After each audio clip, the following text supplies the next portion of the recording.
Alright men, so this video here is all about regions on a number plane. So a region is just when we have any function or relation drawn on a number plane that divides our number plane into a certain number of areas. So you'll see with a straight line here that I've drawn, we've divided our number plane into two areas. And that would be area 1 and area 2. Basically, there's an infinite amount of area either side of those. And what we're looking to do is find something about one of those areas. So the line I've drawn here is y equals x minus 2. Now, if I want to solve on this, if I want to show on this region where y is greater than x minus 2, well, again, that's going to be one of my two areas, either area 1 that is above the line or area 2 that is below the line. Okay, and well, I would go and test a point.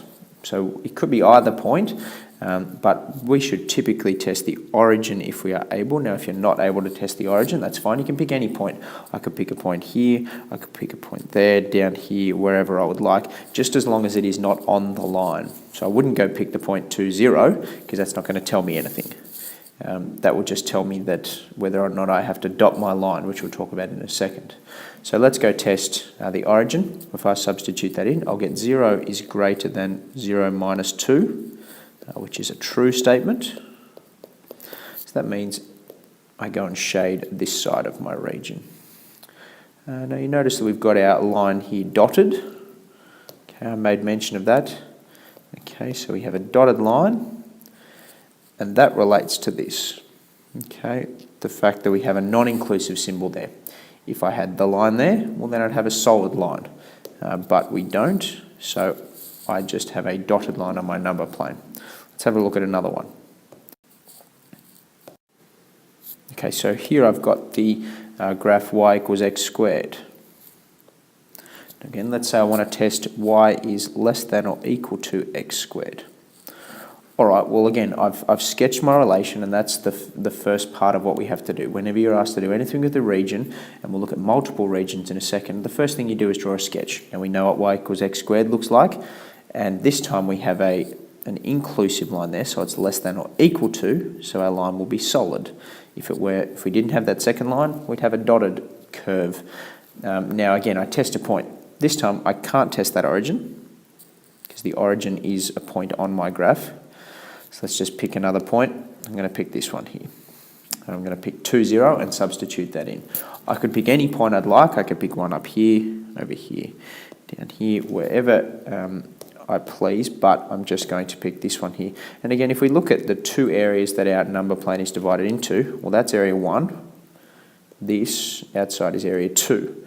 So clearly our region is going to be one of those two things, and we're going to have to test which one it is before we shade.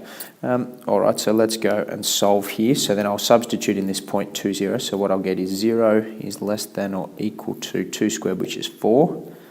Okay, once again, that's true. That's a true statement. So what it means is that this point is true,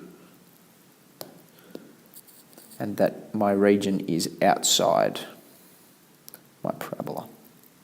If we went and say tested this point here, let's check what would happen. We don't have to test 2 points, 1 is fine, but if I tested that point there, I would say that 3 is less than or equal to 0. Well, clearly that's a false statement. That means that the inside part is not the region I'm looking for. I'm looking for the part outside. So you can test either side of our line, this case being a curved parabola, and one will show up to be true and the other to be false. And you can check both sides if you'd like to confirm. Okay, this time I have a circle, and we can see it passes through 2, 2, negative 2, negative 2 for x and y respectively. And so that means its equation is x squared plus y squared. And we're going to go is greater than 4. Now, I've drawn this with a solid line. I should in fact have a dotted line here because I've got a non-inclusive inequality symbol there, so I need to go and dot this. Okay, so whichever side of my number plane I'm looking to sketch, I know it needs to be a dotted line because it's that non-inclusive symbol there. So we go test a point. Let's go test the origin. Nice easy one. So I'm going to have 0 plus 0 is greater than 4. Well, I hope you see that that's false. And that means the inside of my circle is false and the outside is true. Okay. So that's the area I'm talking about there. Now the other thing to note for a circle, and this is generalized for a circle, if I'm talking about a circle with an inequality, if I have a greater than symbol or a greater than or equal to symbol, I'm talking about outside the circle.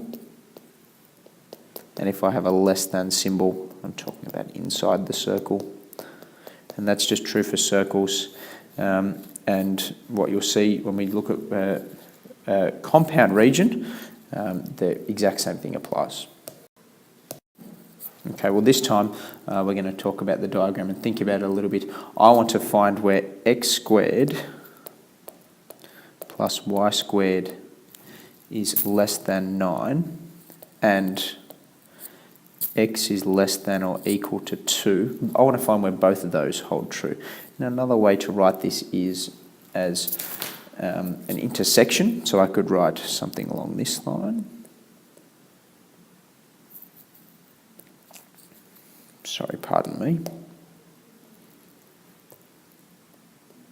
Less than 9 and x is less than or equal to 2. And all that means is that is an intersection. So that's where both hold true at the same time. Essentially, when we put two graphs onto a number plane, it will divide our number plane into 4 areas. And what we're looking for here is one single area. If we flip that symbol the other way, and it was facing upward like that, we call that a union. And that's talking about where the two areas overlap, and we shade everything that's included. So we'll see the difference in a second. But I hope we know how these graphs will look. Well, that's a circle with the centre at the origin, x squared plus y squared equals 9. So that'll be a circle. And the line x equals 2, well, that's a vertical line passing through 2. So if we go and have a look at what this looks like, I hope it looks something like that. Okay. Now, what you'll see is I've got both of those with solid lines. I need to get rid of that. I need to dot the red line. The black line can stay as it is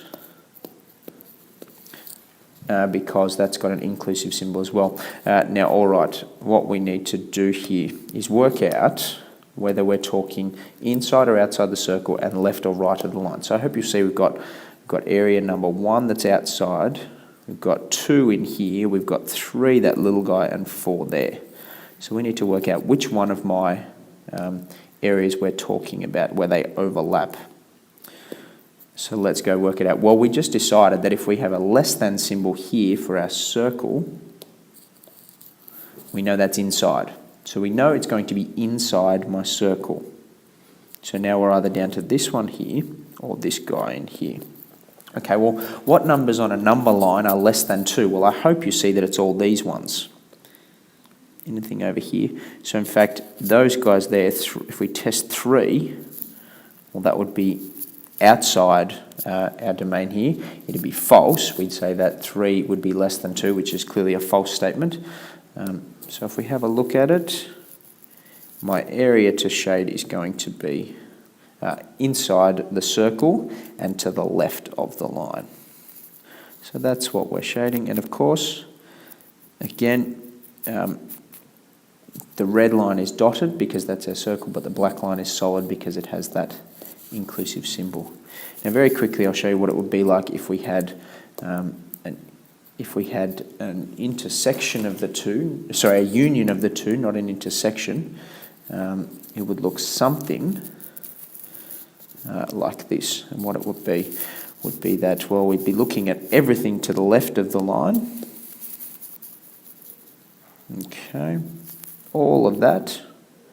And then we'd also be looking inside the circle as well. So that's what we'd have shaded like that. Now that's not a terrific diagram of it, but I hope what you see is that we've included actually 3 areas on this diagram for our union. This would be a union here, this is an intersection over here. Okay, so we've got area 1 outside the circle, area 2 inside the circle, and then area 3, that's that little bit in between, and the only bit that's not included is this one. So typically we deal with this type of example, where we're talking about an intersection of the two, and we're just looking for the one set of areas there. Now boys, I've put the notes on island for you, so I hope this has explained them. Can you get those notes into your theory book, please?